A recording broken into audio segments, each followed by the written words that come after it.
Hey y'all, welcome to Primary Healthcare's The Heart of PHC Podcast. My name is Riley Junk-Whitwer, and I'll be your host alongside my colleagues Moises Castellanos. Hello everyone. And Kirsten Bounds. Hey. Y'all are so lucky to have Moises today, I will say, because I've been trying for years to get him to be recorded, and he's just been anti it for so long. Classic. We're so excited to be here today to kick off this first ever podcast. PHC is a special place, not only because of the care and services we provide, but also the truly amazing people who are drawn to work here.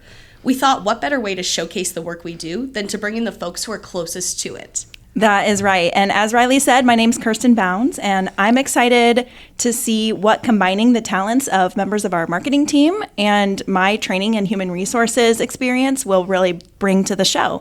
So this is going to be a fun concoction of jokes and education and an opportunity for us to really paint the picture of the services that primary healthcare provides.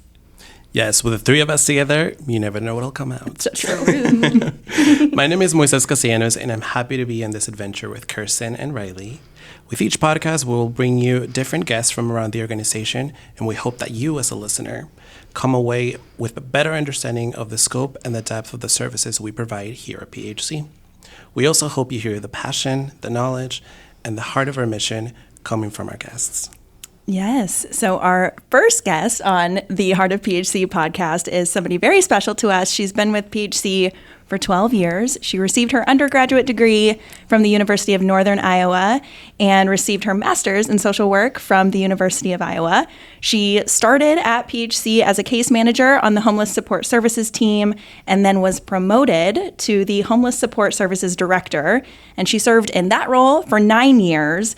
Now, she's the director of programs, and she leads the project and homeless supportive services team. So she does a lot for our organization. I would describe this individual as a resilient and honest and very approachable leader that we all rely on for a lot. And she cares deeply about the people that we serve and the people that she works with. So she's certainly seen a lot here at PHC in her time. And so we are very excited to welcome Shelby Ridley to the podcast. Thank you. Welcome, Shelby. Welcome. So glad to be here. Well, first, Shelby, hats off to you for 12 years of service with PHC. That's a pretty good run. I want to tell our listeners that you lead the homeless support services and the project team. The project is PHC's HIV care, prevention, and supportive services program. For today, we're going to focus on the homeless support services. We'd love to have you back on a future episode to talk about the great work the project does. So Shelby, to get things started with, thinking back when you started with PHC, what was it that drew you to work in homeless support services? So I was previously working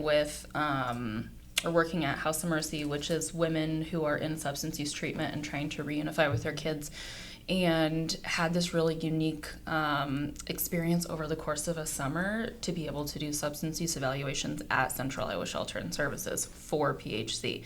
So there was this like co-grant situation happening, and I really fell in love with it. I distinctly remember like the very first time at the old shelter when I was like standing in line with everybody else who was going into shelter that night, so I could do the eval, and just being able to like talk to everybody and like really feel the team that I was a part of even for the short term. And so I kind of fell in love with the population, to be honest with you. The care that was given to them, but also just everything that I learned just in that summer from the people that I was engaging. And so I was able to join the team that fall, and I just have continued to kind of like fall in love with PHC and the mission over the last 12 years, and it changes year over year. Mm-hmm. But the folks that we serve are just really cool. Amazing. That's amazing.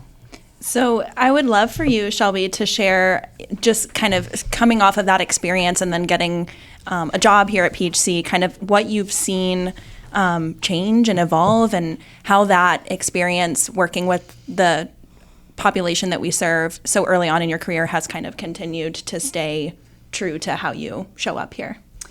So when I started in 2012, I was number 8 in our department. Okay. We now have over 30 people in the department, and so Yes. we've grown Yeah. a ton over that period of time. Yeah. I think we've learned a lot. We have implemented major programs across the community and at PHC. We've been really like nimble to move with the community, and I think in a lot of ways we're a kept little gem of a secret, but we do really good work. And so when the community needs us to step up or step in, we get asked to do that a lot. But I think that we've continued to add services as we've seen those needs arise. And because we are the front door of homelessness for Polk County, we end up with a lot of information. So we also are often looked towards from the community of, share with us the tips and the trends and what's going on, and give us a deeper understanding of what's going on. And so I think while a lot of that has changed, what has stayed the same are that the clients that we serve are at the center of everything that we do. Yeah. And we want to make sure that we're listening to them about what works, what doesn't work, and trying to make sure that when they walk in this building, they feel cared for and respected, and that we do everything that we can for them in that time. That's amazing. I'd love to hear that.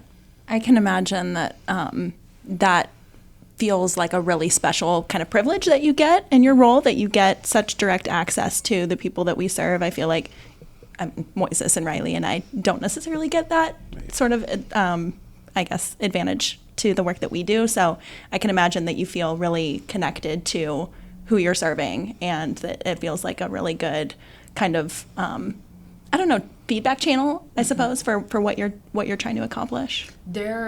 It's really like this unique day-to-day experience. No 2 days are ever the same, which is, I think, probably my favorite thing.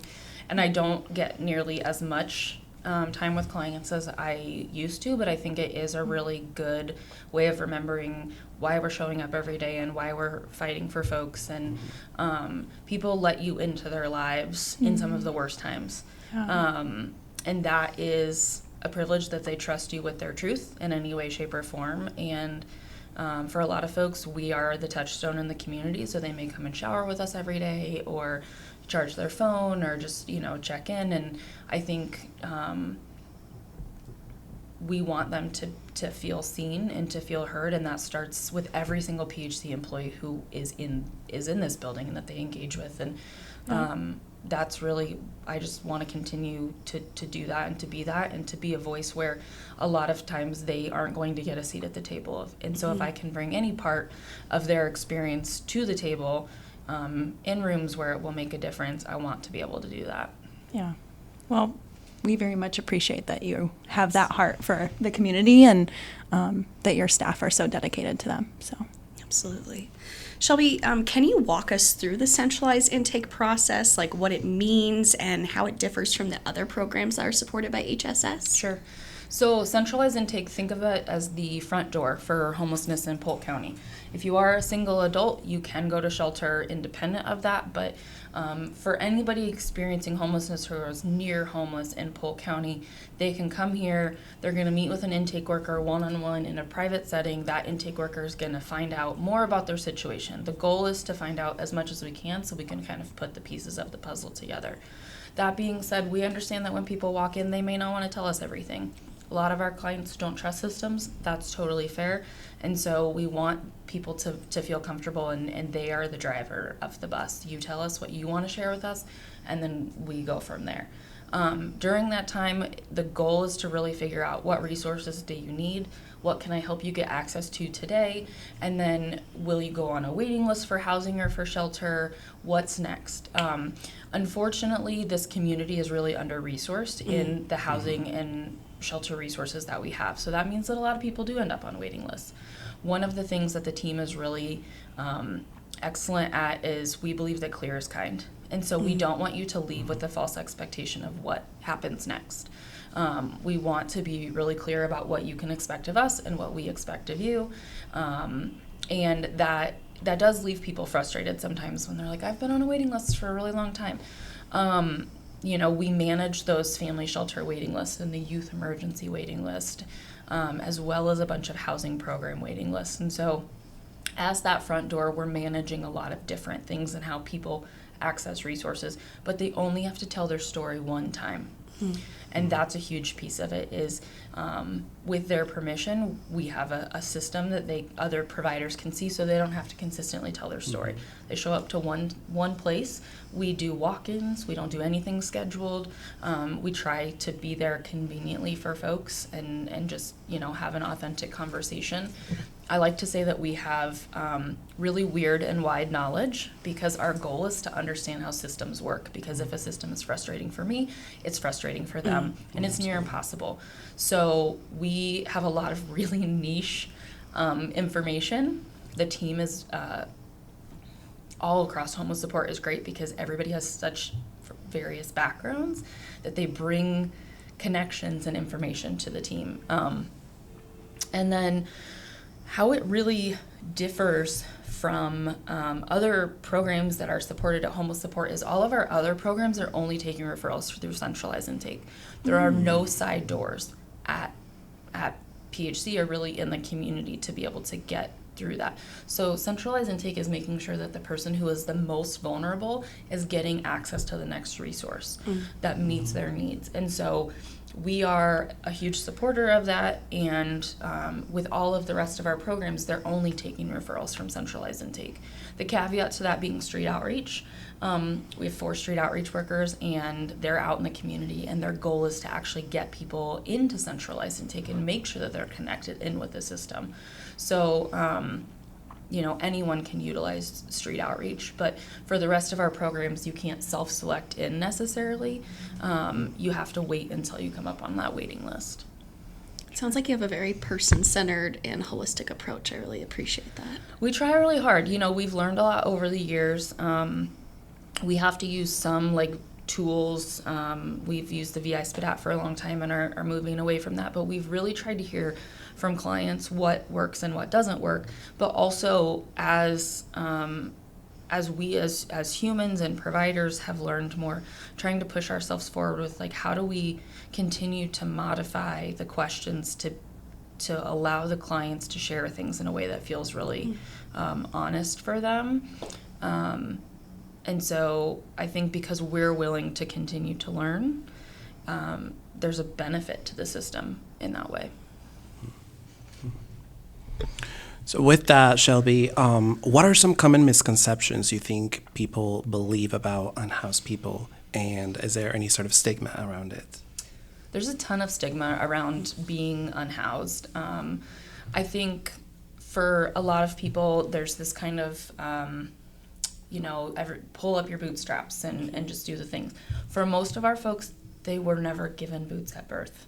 And so one of the biggest predictors of future homelessness is past homelessness. And that's not to say that some people don't enter homelessness at an adult age, but for a lot of our folks, they've lived in poverty for a good portion of their life. They've had a lot of trauma. There's a lot of things that come with that, and so many people are just one paycheck away from homelessness. Correct. The big, sometimes the deciding factor is what kind of family support you have. And for a lot of our folks, they've burned through that support because life has gotten really hard. And so I would say it's not that they're not trying. It's not that they don't want to try. It's not that they want to be homeless. It's that it's really hard to exit that system, to be employed when your address is here or the shelter, to figure out how to show up at an appointment on time when you do not have a watch. Your cell phone is often in and out. And what I'm thinking about today is how do I eat and sleep safely? And so I think to think that there's a lot of long-term thinking isn't a fair assumption, because we're just working on survival in that moment in time. And the misconception is that just that people are okay with that, and they're not. They're really not. If you talk to them, they want something more. They want something different. They need somebody to help guide them there, and unfortunately, there aren't the number of resources that we need for that. But they're appreciative of the kindness and the empathy that people have when they're speaking with them, and they want something different. They just need more help. And it can make all the difference, I'm sure, just being treated with that respect. Absolutely. It is. It's the one thing that, people have asked over the years, like, don't you get really frustrated with, like, the system as a whole? And I'm like, of course. I get frustrated with all systems, and all systems are inherently flawed in some ways. But the thing that I can control is how somebody is treated in this building. When they walk in our department, that they are treated with care and respect and dignity, and that you're not you're not talked down to, that you're still in charge of your own experience. And if we're not the right people for you that day, that's okay. Show up who you are, as who you are, and then we'll figure it out. But that's what I can control in this building. That's what's within my realm. I can't control anything outside.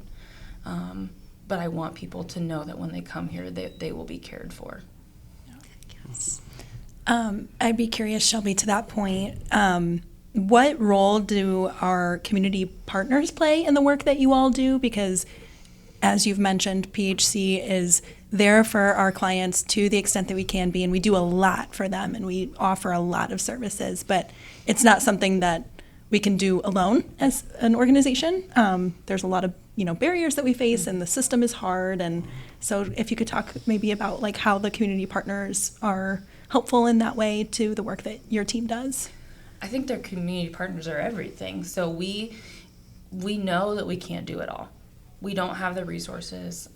We don't have the knowledge. We don't have the skill set in a lot of unique ways. Yeah. And so we have worked over the last 10 years of Centralized Intake, crazy that it's been 10 years, honestly, to build deep community relationships and say, this is your specialty. How do we work together? An example of that is Anawim Housing. They're permanent supportive housing. They're a great partner for us. They tried rapid rehousing, and they're like, you guys do that better. And I'm like, great, you keep being people's landlords, and I will not do that. Yeah. But really building those relationships to be able to say, hey, this went really well, or hey, this didn't go well for our client. Can we talk about what happened with that? How do I help my client get access to that system? What niche knowledge do I need to know? How do I make sure that this is the right resource at the right time? And so we have over 40 regular community partners that we work with. Okay. And I would say even from there, like I talked about, the team is really diverse in where they've come from. I have folks with lived experience on my team. I have folks who have worked in a variety of human services settings. And so all of that information comes back in. And we have this really rich knowledge, but we also can play on all of the people that we know. Mm-hmm. It's helpful because it's like I can just keep asking questions until somebody says to leave them alone. Exactly. Yeah. Well, great. I guess, Riley, I think you probably had a question too. You looked like you were. Oh, I was just curious if there's a client impact story that you'd be willing to share with us. So a really recent one, actually, Street Outreach was engaging in the community, just kind of out and about, and they have access to all of the data in real time, and happened to come across somebody who we had been potentially looking for a housing unit. And so they were able to engage her, get her into Centralized Intake, and it sounds like she's going to be moving in on Monday. So that's definitely a very fast story, and for a lot of people it's not that. For a lot of folks, we have somebody who engaged with us living unsheltered for a really long time. It took a long time for her to get housed when she got into a program because there was a lot going on, but she is now housed. She has a Section 8 voucher. There are these really amazing housing moments that come through, but even the really small ones where it's hey, I got a job, or hey, I did this today, I'm having a great day. Even those are all of those things really come in to play. And when there are a lot of hard days here, you really have to take those small and joyful moments and celebrate them. Absolutely. And I just wanted to point out, Shelby, that you mentioned something very, very true. You said that community partners were very important, and I couldn't agree more with you. I feel like when we're together, we're stronger. Mm-hmm. And even if we don't have the resources for it, we can always reach out. And like you said, we'll figure it out. Correct. Always. I'm very curious, Shelby. What do you want people to know about Homeless Support Services team and the work that you all do? Oh my gosh, I love that team. We do too. Uniquely wonderful, warm-hearted humans who show up and do really, really, really hard work every day. Every single day they show up, and they show up with their whole selves, and that means that they deal with a lot of things. And I think to know them is just that they have the same heart that the rest of us have, and that they come to work and are here to serve people and want to help people. Everybody comes with their own background and experience, and I really wouldn't do it with any other team. You don't get into the work because it's every day is fun. Right. You get into the work because it's something that you're really called to do, and everybody who is here has made a conscious decision that this is a part of their life and something that they really find to be important. And I think having the right people makes all the difference in making sure that clients feel seen and cared for. Absolutely. I do feel like whenever I do get a chance to walk through and just kind of see that team, and you can feel that they have a big heart for the community and that they're just cut out for that. It's like a unique thing to witness. They're warm and funny, and Yes. you just like, even to just like cover lunch at the front desk, you're just talking to people all day that you've never maybe never met. But you know, so much of it is just being really personable and just like having conversations, and they're so good at it, and just having that engagement. And I think the way that they show up for each other as a team too is huge. And the reason that like we have really good retention is because they know each other, and they care for each other, and they do fun things, but they also show up when things get really hard, and we can acknowledge like today was really hard. Like let's talk about it as a team. Let's show up for each other. Maybe we need to go for a walk. Sure. Maybe I need, to take a moment out, and I think they're unique in the way they show up for each other. Yeah. Yeah, you hire very kind, empathetic people. I think some of my favorite folks who work at PHC, I should say, work at Homeless Support Services. Good humans. Absolutely. And if any of you are listening, and I know you are because your boss is on the podcast, thank you for everything that you do. This is that if you don't listen, it'll go in your performance review, I'm sure. I can't. And I feel like Kirsten said it earlier, we love every single one of them. They are truly amazing. Mm-hmm. Yes. Shelby, thank you so much for taking the time today to share your insight and your experience. Gosh, we're lucky to have you, and the community is lucky to have you. Your passion for this work really came through in this conversation, so I really appreciate your time and your brain and your heart. Thanks for having me. Well, before we let you go, can you tell us how you live out the I Care values that we, go through here at PHC? With the I Care values are a big thing. I think when I think about it, I show up as my full self, and I want the people that we serve to show up as their full selves, and as well as the people who are working here, and that's thinking about how I would want to access services, or how I would want to be treated in some of my darkest moments, and treating people like that, and making sure that if there's a barrier, that we're knocking it down, and being really willing to think outside of the box and to ask a weird question. I feel like that's probably something that I'm known for at PHC, is asking this like really off the wall question that nobody's ever heard of. But making sure that we're going above and beyond when we can to make sure that somebody's experience is good, or that we can get them what they need when they walk through the door, being really just flexible. I know that my day is scheduled out, and I know that by 8:30 that might not look the same, and that's totally fine, because somebody may be in crisis in the hallway, or I have to step into something else, and all of those things are totally okay. And I think it's a beautiful thing, because I get the flexibility to be able to say, like, I need to step out and help this person, or help this person on my team. And a lot of that comes from being able to like show up as who I am as a human, which is, a caring individual, but also a little bit like loud and weird and all of the other things that make it work. Right. Heck yes. Beautiful.